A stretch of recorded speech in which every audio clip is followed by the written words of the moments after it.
What up? What up? What up? Daniel Augustin here with another episode of Multi-Hyphenate AF. I planned on doing an episode last night, but I had an audition come in. These auditions are so interesting, man. They'll throw me off. You don't plan for auditions. You just got to be ready to do them.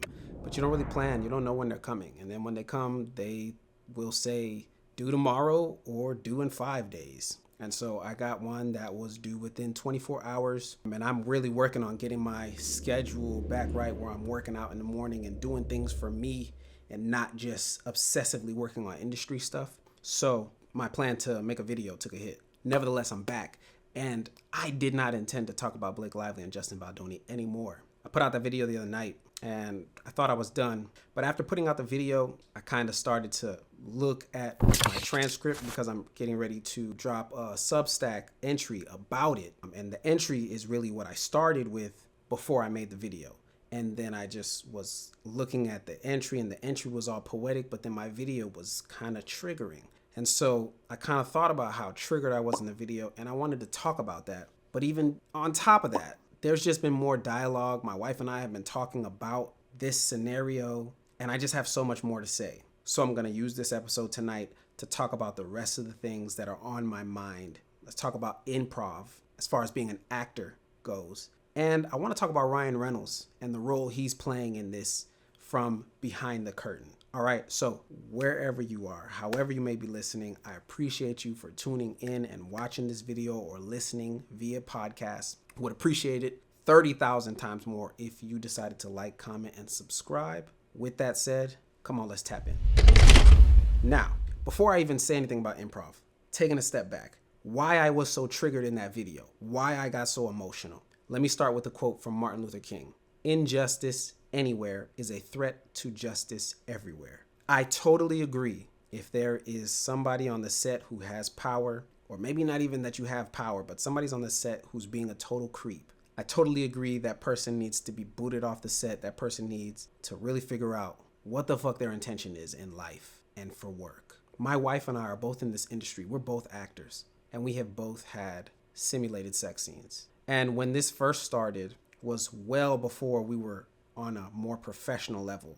It first started when we were doing web series, and it was weird. I remember there was a time where she was doing a web series. Web series didn't even come out because those guys ended up messing up the hard drive and having to reshoot. But I remember her coming back to the apartment one night and saying that, yeah, you know, they had a scene and her and the guy that she was going to be kissing, you know, they kissed, but there were a couple extra kisses because that's just what kind of happened in the moment. That was weird for me to hear. That was so weird. And we've been married now for 6 years, and it takes time to figure out how you're going to deal with that. It takes time to figure out how you're going to communicate with your partner about how they're managing their work in other sex scenes. It's so weird. It's so strange because I have no control of what happens on the set that she goes on. I have no control of that. I got no control of what the writer wrote and put in that script.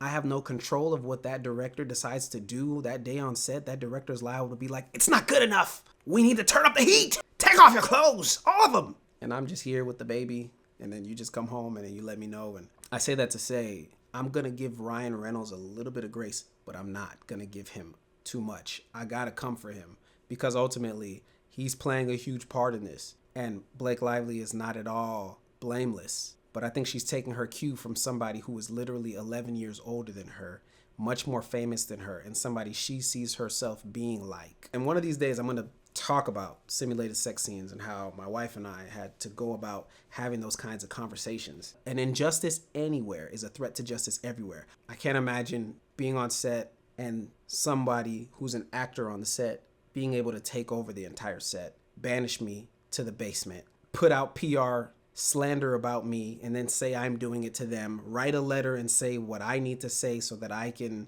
put her on a pedestal. All the while, this was my big opportunity. This was my chance. It takes so long when you're in this business to get anything to pop. And so Justin, I remember the first time and the only time I've ever seen Justin Baldoni was in Jane the Virgin. Since that show, I ain't seen him since. And I didn't watch that show when it was coming out. I saw it way after the fact. So it's so many actors out here who, when they finally get their big break, they finally get a series regular, you don't really see them no more for a year, 2 years, 3, 4, 5, because it's so hard to continue to book. The industry doesn't really know how to see you as anything else, or the industry's at a new place all the while you just did 3, 4, 5 years. And sometimes it's not necessarily the same for everybody. For some people, that's how it works. For some people, not so much. So not only was Justin Baldoni in this as an actor, but he's in this as a producer, director. And so he's got to set a tone for the kind of work he's going to do, the kind of leader he is, the kind of films he makes. So I got triggered because all of what he's doing is at stake, and it's happening at the hands of Ryan Reynolds, who's almost a billionaire, and Blake Lively, who hasn't really had to work for nothing. She's been able to live in the comfort of her own home with finances taken care of completely. And because she's in a rush to match Ryan Reynolds' level of success, that's how I feel, things got maniacal on set. Ryan Reynolds is a lead of his movie. He controls the movie. It's been reported that the original director of Deadpool quit because Ryan Reynolds needed control, and that director wasn't going to work under those conditions. And then all of a sudden, Blake Lively did the same thing. You look at Ryan Reynolds outside of Deadpool, and he's got documentary on Netflix. He's got this business. He's got that business. And what does Blake Lively do as soon as she gets this movie that was bound to be her biggest film, probably ever? Hair Caroline, Liquor. It's not time for that. But instead of her PR team having a rollout, they just try to do everything at once. It's like she tried to have the baby and then tried to match Ryan Reynolds all at once. In my opinion, there's probably some toxic, competitive energy going on in her home with Ryan Reynolds. And it's probably maybe even underserved. It's probably happening on somewhat of a quiet level. I'm definitely not in front of any of us, but I feel like there's something going on in that house where it's a little bit difficult for her to see Ryan Reynolds be as successful as he is when she was the hot girl. You don't just settle from being the hot girl and then becoming a wife. Sometimes that feels reductive. Sometimes that feels like you're moving backwards. Sometimes it feels like you're not serving your purpose in life because, we're even in an age now where women don't necessarily want to just see themselves as just moms. A lot of women want to see themselves as bosses. It's the bad bitch renaissance movement. And so a lot of women are more so looking at having a child. Like, I don't want to sit at home just with this baby all day while you go out there and work and I'm not here making a name for myself and all I'm doing is momming it up. So this Me Too movement has set a precedence to where now you can call out bullshit. He did this, he did that. You can call it out just about any time. And then boom, you hit with a lawsuit. You're off the movie. Look what just happened to Jonathan Majors. Look what happened to Jonathan Majors. And man, listen, man, I'm so grateful that this man fought his case. People were sitting there saying he shouldn't get on the stand. What's he doing? Why is he doing this? Why is he moving forward? Why is he talking about Coretta Scott King? Why is he doing this? And now all of a sudden Marvel wants him back. I'm so happy for you, bro. I highly doubt you'll ever see this, but I am so happy for you, bro. Back in 2017, it's been reported that Blake Lively said that she was harassed on set and she got somebody fired on the set. A new and very bizarre claim that I hadn't seen before is they're actually accusing Justin Baldoni of secretly recording Blake Lively and Jenny Slate on one occasion. Can someone explain to me why Justin Baldoni would need to secretly record two people of whom he has hours and hours worth of footage of them from set? And then the other reason I found this very weird is that in 2017, Blake Lively actually accused a makeup artist of secretly filming her and got him fired. And I haven't been able to track down who this guy is, but could Blake just think people are secretly recording her when they're like on the phone? And she's like, you're definitely taking pictures of me. It's become so easy to call out sexual harassment. It's come to the point now where harassment is what's being abused. It's come to a point now where I think there needs to be a redefining of what sexual harassment is and a clarification of what flirtation is, a clarification of what connection is, a clarification of what a disagreement is. Men and women should be able to have a disagreement on set without it coming down to harassment, because an injustice anywhere is a threat to justice everywhere. Justin don't deserve to have somebody say harassment when he done put up all the money for this film. He's been practicing on being a better man day in, day out. He's extremely transparent about that. And now you want to call harassment because you mad, because you want power, because you want to match Ryan, because you think Justin's not good enough, so on and so forth. He was good enough to get you on this movie. He was good enough to get you on this movie, but now you don't think he's good enough to lead this team. I call bullshit. I call there's a lot of darkness going on behind the curtain. So that bit about the 2017 and her saying somebody harassed her, that's something that people need to look into.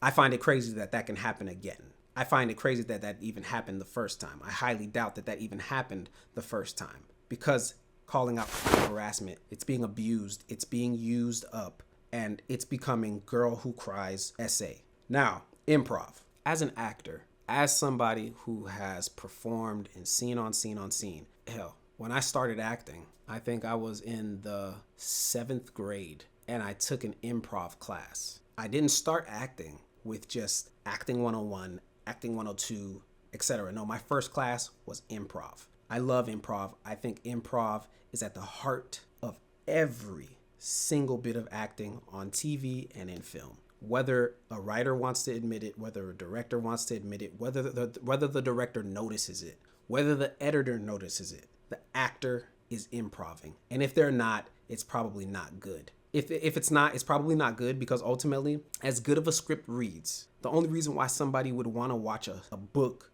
become a film is because an actor is going to lift those words off the page. And to do that heavy lifting, there needs to be veins, there needs to be blood poured into a body, a physical body. There needs to be movement that you can't really just write down. First of all, when you write a script, the script has to kind of reach a certain page count before people kind of lose it and they're not really with you anymore and they're skimming. And once you lose the reader and they start skimming, it's over. So you got to get to it. You got to hit the points. You got to get to the points. Certain things you can't really afford to put into your script. You can't just be putting everything in your script. He lifts his eyebrow slightly to the right and then he shifts his chair, and you can't do all that. You got to find a way to do some of that stuff with one word or with one sentence and then get us into the next section. That actor who finds a way to get us into that next section but does all that stuff, does lift the eyebrow, does shift in their chair, they're improvising. It is at the heart of all of the work that any actor, any good actor does. It is at the heart of it. It is at the core of it. It is the ultimately, I look at the script. The script is the blueprint. If you're coming to build a house, you start off with a blueprint. You got that blueprint and you're looking at it like, okay, so we're going to put the basement down here. All right, bet. And then the kitchen finna go right over there. Boom, boom, boom. And now you got these people. They're coming in there. They're building your house. But then week 2, they run into an issue. When something can go wrong, it will. And it's best to just be prepared. That's where improv comes into play. 2 weeks into these people building your house, here comes the contractor. Yo, Daniel, listen, man. So we were putting in the kitchen, the cabinets, everything looked beautiful. And then we realized it wasn't in the blueprints, but there's actually a pipe that's coming down from the ceiling right in the middle of the kitchen. We're going to have to actually try to remove that pipe, or what we're going to need to do is we're going to need to reframe the cabinets, which is going to push the kitchen back, and then we're going to have to reset it. That's what ends up happening, right? So when all of that stuff ends up happening, now you, as the person who's paying for this house, now all of a sudden they're telling you it's going to take more time to build this house, and now you got to improvise, and you got to figure out, okay, damn, well, if we can't put the kitchen here, then we need to put the kitchen here. And that's what happens when you meet another actor on set. I know I just went through a whole lot, but that's what happens when you meet another actor on set. You don't know this person. You don't know this person. This ain't your audition no more. And you don't get to control that person. It is an unwritten law. And if you go to just about any acting class, they'll tell you. But it's an unwritten law. You don't tell that other actor how to act. You don't tell them what to do. You don't tell them what line read to give you. It's disrespectful. And it ends up coming into this place of like feeling like they're your mommy or they're your daddy and they're going to tell you what to do. You don't do it. You never do it. It is unacceptable. You fuck around and find out. Fafo, go find out. Go on a set right now and try to tell your scene partner, yeah, I don't really like when you do that. Can you do this instead? They will hate you. They will talk about you forever and ever and ever. So that is something that you do not do. You don't cross that line. You respect what they bring to the table. You respect how they're going about building their house and their structure, and you try to figure out how to work with them in the process.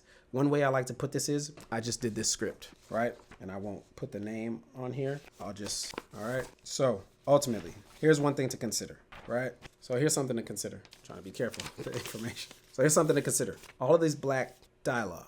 It's a lot of black dialogue, but it's more white page than black dialogue. And it's the actor's job to fill, not just to say the black lines, not just to say the dialogue. It's the actor's job. This is what I tell my actors on set. Anytime I'm the director, this is how I like to negotiate with my actors. This is how I like to communicate with them. This is how I like to inspire them.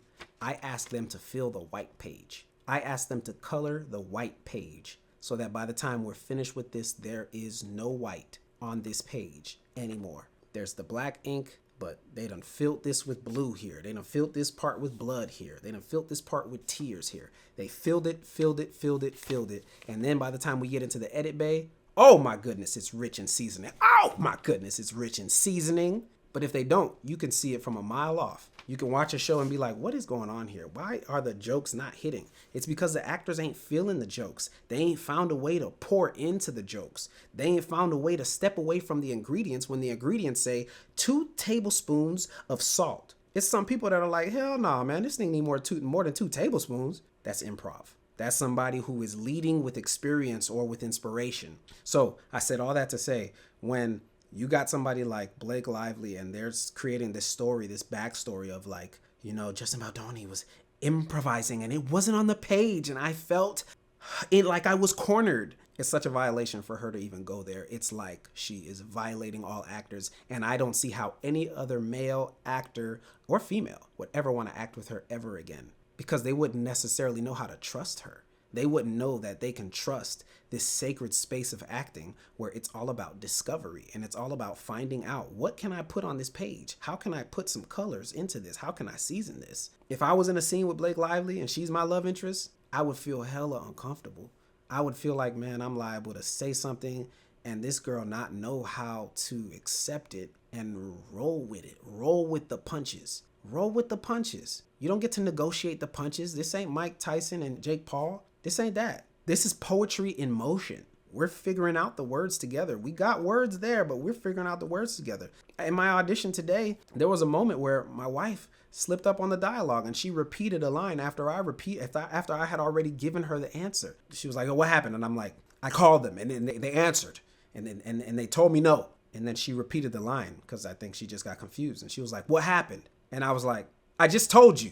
I called them and they didn't pick up and this, that, and the third. I used that take because I didn't expect that to happen, but it damn sure brought something out of the scene that wasn't there. It's seasoning that wasn't expected. And you know what? I believe I'm gonna book that job. I believe in the name of the spirit. I believe I'm gonna book that job. I won't be surprised if I do. I'll definitely tap back in to say whether I did or didn't, but it felt like one of those jobs that I'm watching and I'm just like, I ain't playing that. And that's what tends to happen sometimes when the casting director is watching and they're able to be like, whoa, what was that? What just happened there? Because they're sitting there watching 30, 40, 50, 70 tapes and everybody doing the same thing. Everybody just black lines, black lines, black lines, black lines. How are you finding a way to put something on it? Improv is sacred. And for Blake Lively and them to go where they're going with this dialogue about how he hurt me on set and I just felt so uncomfortable and I was just trying to be the best actor I could be. And I was acting, but I didn't want to be in the scene and I was dreading it. And then I was texting people and I was telling them, yo,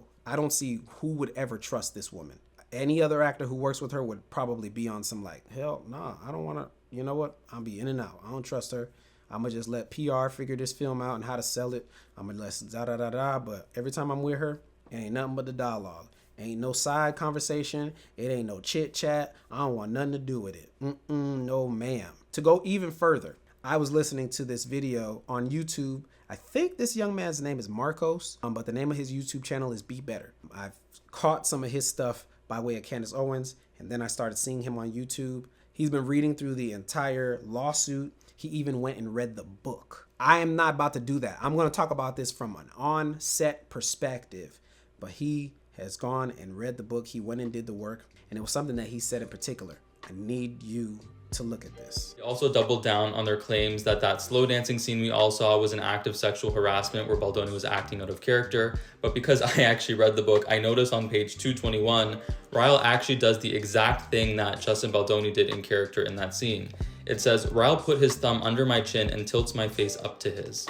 He knew what happened. The only reason why he's able to be this prepared is because this had been happening on that set for a long time. And I think he was well aware of the darkness that was going on. I'm going to move on to segueing into talking about Ryan Reynolds, the role Ryan is playing in this now. I'm going to give my analysis. This is an assumption because I'm not in a business, right? But let's just think about this. This is something my wife and I was talking about. I'm going to fire these thoughts off so I don't think too hard right now. I believe Ryan Reynolds was trying to manipulate Justin Baldoni into putting his hands on him. When they invited him over and Ryan Reynolds started yelling at Justin, I think Ryan Reynolds was trying to manipulate Justin into hitting him. I think he was going to try to use that to show that Justin is not who he says he is. The whole man bun thing is an act. He's violent. He's aggressive. He should be kicked off the film. He assaulted Ryan in their home. And Ryan Reynolds just gives me sociopath who would have loved to have been punched and would have been sitting there smiling like, oh, you're going to hear from my lawyer, buddy. Call me crazy. That's one. Two, in listening to some of these videos from Be Better, they talked about how when Ryan Reynolds first showed up on set, that's when everything started to take a turn for the worse. He showed up on set to see the dailies of Justin Baldoni's film. That is unacceptable. I don't care who you are. I don't care what kind of numbers Deadpool did. Get the fuck off my set, bro. You're not here to help. Clear it, bro. Clear it. You not about to be looking at my dailies, bro. Here's the main thing that really struck a chord with me. So boom, he starts looking at the dailies. After he starts looking at the dailies, everything starts changing. Blake Lively's energy starts to change. Blake Lively starts to come and set. She starts to have problems with this, have problems with that, try to pull this person to the side, say this, say that, starting to create that same kind of poison that she did on Gossip Girls before she got with Penn Badgley, right? So here's my thing, right? Here's where my wife and I got to and what I really think is happening. I believe that Ryan Reynolds is in a very dark space. Gotcha, fuckface. And I think Blake Lively she's got a big part in this to play, but I think she's trying to play two sides. I think she was a very specific person on set, and I absolutely believe that Blake Lively was feeling Justin Baldoni.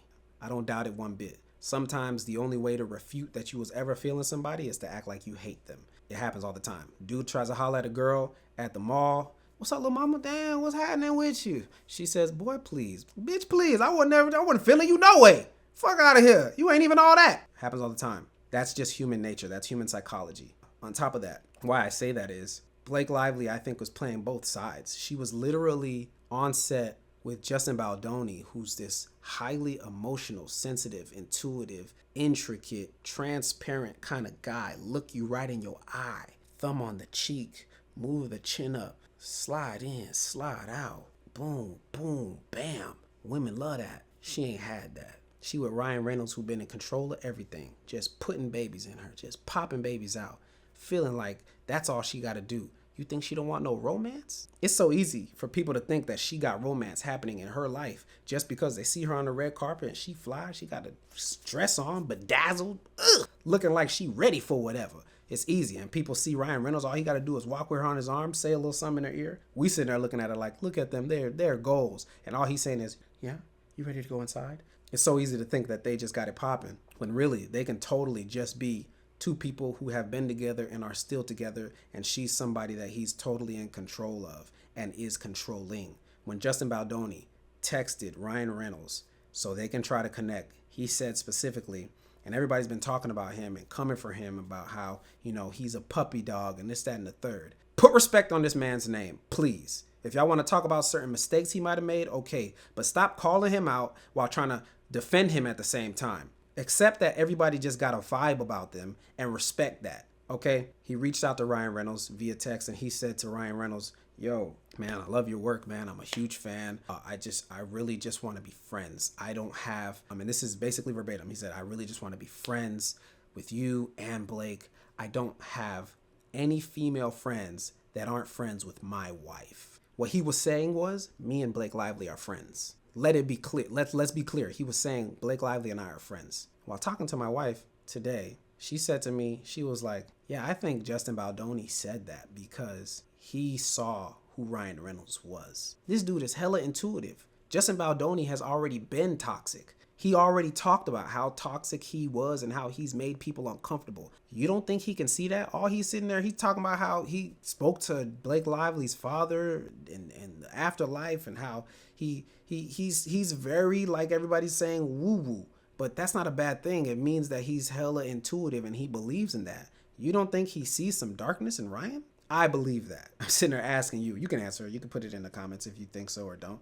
But I believe that when he was talking to Ryan Reynolds, that's what that was about. Man to man, saying to him, I want to be friends, this, that, and the third. That to me don't sound like some dude who's trying to smash his wife. That sounds to me like somebody who wants to meet, connect, partner, and be in this Hollywood heaven or hell together. Justin's trying to create Hollywood heaven. Ryan, in my opinion, has created Hollywood hell. He waited about 4 days before texting Justin back. And when he texted Justin back, he sent him back like a 4-page letter talking about how, yeah, you know, you're lucky to have Blake.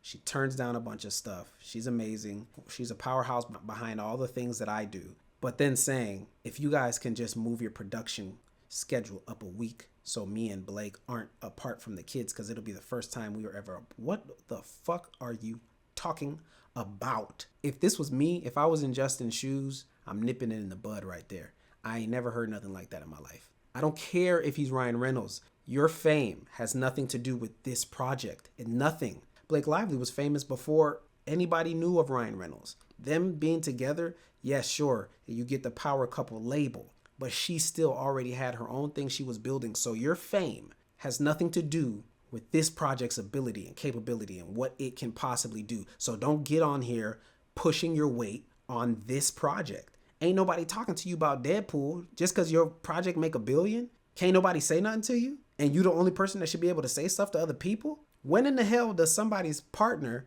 husband, have something to do with what you doing? I don't got no control of what Tyler Perry write in his script if my wife is on a Tyler Perry project. I ain't got no control of that. And if I try to take control of that, I might mess around and not have a wife no more. Because now I'm getting in her way of being who she sees herself being. And so if Ryan Reynolds got a problem with all that, that's something that he needs to take up with Blake. But you don't bring that onto the production.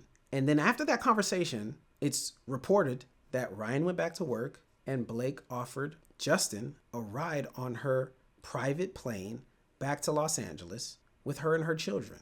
Does that sound like a woman who's been being harassed or fat shamed? It sounds like a woman who's playing both sides. It sounds like a woman who understands how volatile her husband can be, but understands that that is her home and that is where she lives and that is what she wants to ultimately become, whether she is conscious about it or not. But then it also sounds like a woman who's in a situation where she's working with somebody that she's interested in to some degree. It could be sensual. It could also be intellectual. It could also be spiritual. It could be in a way that she doesn't understand. Because let's be real. Justin Baldoni doesn't strike me as a Ryan Reynolds in no way, shape, or form. He doesn't strike me as a Penn Badgley. Penn Badgley strikes me as an intellectual, not as emotionally inclined as Justin Baldoni. And so you get Blake Lively coming out of having her 4th child. You think she's not a little hot for something that can get her bothered? I'm not trying to be crass. I'm keeping it 100. I'm calling it the way that I see it as a man who's been on set and has seen other women that are like, whew, man, she's bad. Yeah, she got it. I gotta mind my P's and Q's. When I was on the set of Rap Shit, I had my own sex scene. That was so strange. I had to really figure out how to be professional while being open with the person that I'm in the scene with, while communicating with my intimacy coordinator, while communicating those conversations with my wife. That's a whole nother episode. As you see, I can barely get through one topic in just 30 plus minutes. So I'm gonna need that. It's a lot. And so I struggle to believe that Blake Lively did all of this on her own. Now, she's still responsible because she's the vehicle in the middle of this. She was the vehicle to be in this movie as the lead actor. She's the vehicle that's coming from the home of hers and Ryan Reynolds, and that's getting whatever information she's getting from there and then bringing him back to set. Why did things change after the pandemic? Why is it after the pandemic, instead of her just showing up on set, Justin Baldoni and Wayfair was getting legal notices from her team that if she doesn't get this kind of power, if she can't oversee editing, if she can't this, that, and the third, she's not going to be coming back to the set. Those kind of power moves sound like the kind of power moves that Ryan Reynolds was probably making on Deadpool, which is why that director left Deadpool. How is it that Ryan Reynolds had Deadpool by the balls and got that director to quit, and now he's the face and the main name of Deadpool, so much so to the point where he can get his wife on Deadpool? How is it that he can have that control, and then all of a sudden Blake Lively shows up on this project, and now she tried to get the director replaced? He pulling up in the basement. She got Taylor Swift replacing other people who were doing music. They replaced the person who was the music composer, all at the behest of Blake Lively, and they replaced that person with the person that just did the score on damn Deadpool. And now you're going to go from Deadpool to It Ends With Us? Oh, and then before I finish that, I just want to say the PR, that's a completely other kind of indication of how her team has been moving. She didn't know how to do the PR for her film. You can't sit around here and say Justin Baldoni's team is conducting a smear campaign on you when you're doing it yourself. In her legal amendment, it's stated, one of the dumbest aspects of this lawsuit is they explicitly cite her inability to attend SNL's 50th anniversary because of her emotional state as core foundational proof that she's experienced these damages. Meanwhile, the night before this lawsuit was filed, she actually attended SNL. So anyone telling you that was a genius move on their part is completely wrong. They fully just undermined their legal case, and it will be brought up in court. She's all over the fucking place. And not only did she show up at the SNL premiere, but then Ryan Reynolds made a joke about what's going on at the SNL premiere. Now, I'm not saying she had a hand in it, but this goes to show that Ryan Reynolds is driving this vehicle, and he's driving the both of them off of a cliff. And it's probably because he hasn't really had that tough conversation with his wife about sex scenes, about being in simulated sex scenes with other actors. And I'm sure it has a lot to do with the fact that him and Scarlett Johansson hooked up on set. Blake Lively and Penn Badgley hooked up on set. Him and Blake Lively hooked up on set. And that story continues. There's more. There's a lot more. It would be a huge mistake for Blake Lively and her team to go to court. And I say that because if they go to court, you're going to get Blake Lively on the stand. Blake Lively is a woman who, in my opinion, I haven't even really seen some of the best acting from. She doesn't strike me as somebody who is committed to being personable, committed to being disciplined, committed to being transparent. Blake Lively's in trouble because she's going to get pressed by Brian Friedman. Brian Friedman, he holds no prisoners.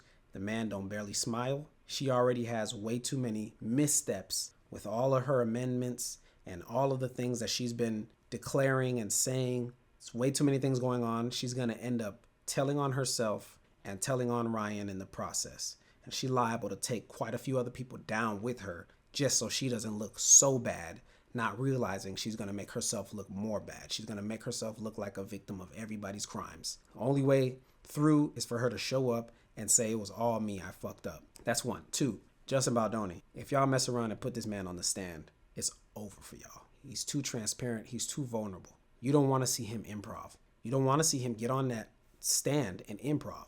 He's going to make people in the jury cry. He's going to spill his heart out. And he'll do it in a way that's so transparently vulnerable. He's going to mess around and say stuff like, I don't want this. I didn't want this to happen. I wanted Blake to be happy. I tried to make this work for both of us. I understand where she's coming from. I support Blake. I want her to win. I actually liked Blake. All right. So you mess around and put this man on the stand, the judge might cry. The people in the jury might cry. All the while Blake Lively going to be talking in circles. And here he is, straight line, keeping it real. He gonna mess around and be that person that was in the Bible when they said, you know, we're gonna kill the baby or we're gonna hand it to the other person. He's gonna be the person that's gonna say, hand the baby to the other person. Give them the baby. I don't want to see the baby go through this. And it's not gonna work out in her favor. He's so honest. Everybody can see it on him. Only time people didn't believe him was when he wasn't talking about it. And then he'll go to receipts. He'll go to a website of receipts. And now people are looking him up and they're looking at his TED Talk and they're looking at this, they're looking at that. And they're like, yeah, I mean, I'm not like this kind of guy, but he's honest. This is my last tidbit and then I'm out. Ryan Reynolds knows his wife. That's why he's doing what he's doing. I believe. That's why he said what he said about the dog pool. And I guess you've already met Mary Poppins, a.k.a. Dog Pool. Careful where you put your hand. She's 90% G-spot, and she'll let you know it. You let this little flirt out of your sight for 1 second, and she starts shopping for a new papa. If you can't be a responsible pet owner, then maybe you don't deserve this little unicorn. Guilty on all charges, Your Honor. I believe that he saw those text messages. Everybody has seen those text messages now. What she said to Justin Baldoni about her banter and how there's no teeth involved. If I ever saw my wife text somebody like that about being ball busty and doing it with no teeth, our relationship is in so much jeopardy. She understands that. It's not a joke. Like I've said that to her. These kind of situations give you an opportunity. Like when I see stuff like this in the news, I don't just pass it off like, oh man, look at these idiot Hollywood actors. No, these become opportunities for my wife and I to talk about things, about our boundaries and how we see the industry. What's the landscape like? What the fuck is going on? Why did this person do that? Why did this person, well, would you do that? Well, what would you do?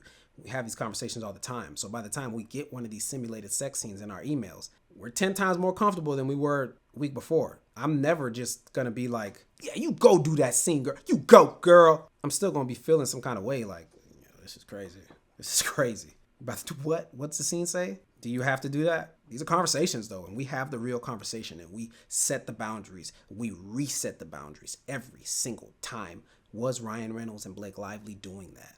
That's adult talk. They act like children. When Blake Lively was sitting there looking at Justin Baldoni eye to eye, she wanted to talk because she needs banter. She's a child. Part of the reason why she was hanging out with that 23-year-old girl that played the young Blake Lively, she 23, Blake Lively 37, why she hanging out with her? That's Candace Owens was talking about that. Why she hanging out? It's because Blake Lively's a child. She's a child. She's still stuck in her Gossip Girl's ways. Do anybody see any difference? She's stuck in that. She a Gossip Girl right now. This is Gossip Girl energy right now. Right damn now. This is my last tidbit. I just want to say this because I saw the interview with Billy Bush, Brian Friedman, and a lot of people are like, what would it take to settle this case? If I was Justin Baldoni, I would tell Blake Lively and Ryan Reynolds, if y'all want to settle this case, first of all, you're still going to have to pay me something. Might not be the whole 400 milli. We might cut that in half because you're going to have to feel it in your wallet. But ultimately, plus I got to pay Brian Friedman. You feel me? I just went to Hawaii. I need to pay that off, etc. Anyways, if I'm Justin Baldoni, if I'm Brian Friedman,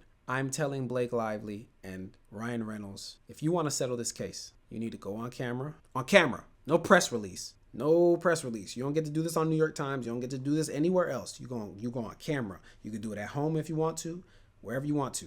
And no improv, Ryan. You need to go on camera and you need to read the letter that you wrote for Justin Baldoni that you wanted him to say in that press release. Change some of the words so that instead of it saying Justin Baldoni and Wayfair, it says me and Ryan Reynolds.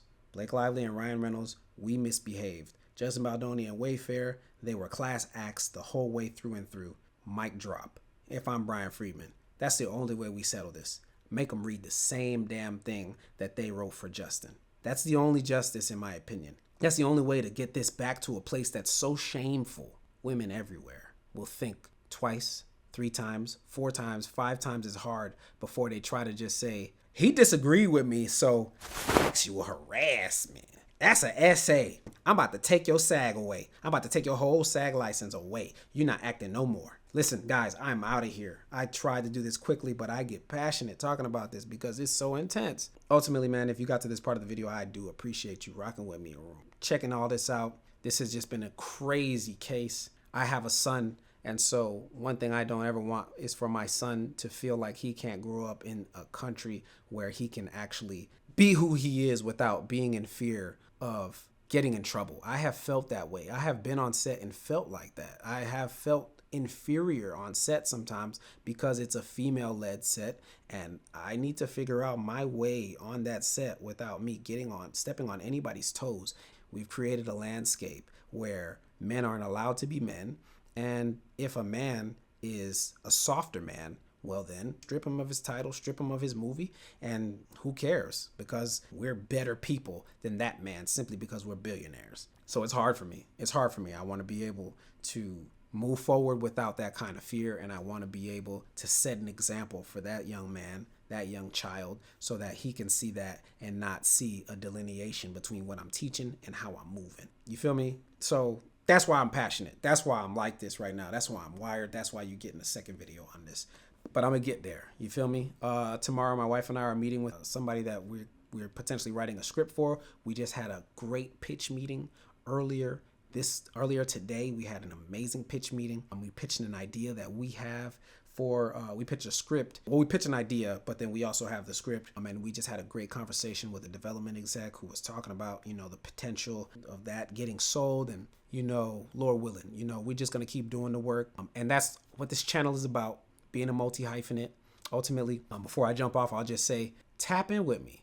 Tap in. I highly, highly suggest signing up, registering for my consult. You can bring me on if you're just trying to do your self-tape, and I'm going to help you fill the page. I'm going to help you get something out of it. I'm going to help you squeeze all of the juice out of that script. That is ultimately what I do when I'm doing my work. I don't just try to focus on the black. I am looking for what is in between that. You dig? So you can hire me for that. My link is below. My Substack link is below also. Check me out. I'm really getting very candid on there and talking about things from the heart without any fear of any kind of, response or whatever. I'm talking about whatever I want to. Ain't nobody gonna stop me. You dig? Anyways, tap in with me. I think the consults are very helpful. We're gonna dive in deep. We're gonna look at your materials, and we're gonna get to the core, the crux of how to build what you're trying to do in this career, etc. We're gonna talk about that. I'm gonna actually make another video just simply talking about my consults. But all right, guys, listen, I don't know how long this is right now. I'm hoping I keep it within 30 minutes, probably not. Ultimately, really, really, really appreciate you for rocking with me and watching all the way through. If you didn't, that's fine. I know it'd be like that. But hey, for those who got here, drop something in the comment just so I know you one of them real ones. I would really appreciate that. Also, like, comment, subscribe. Would really appreciate that. Even more, I will be back later this week. I will be back tomorrow. I vow I will be back tomorrow. Audition or not. I promise. I put that up on everything. All right? Yo, be well. Peace.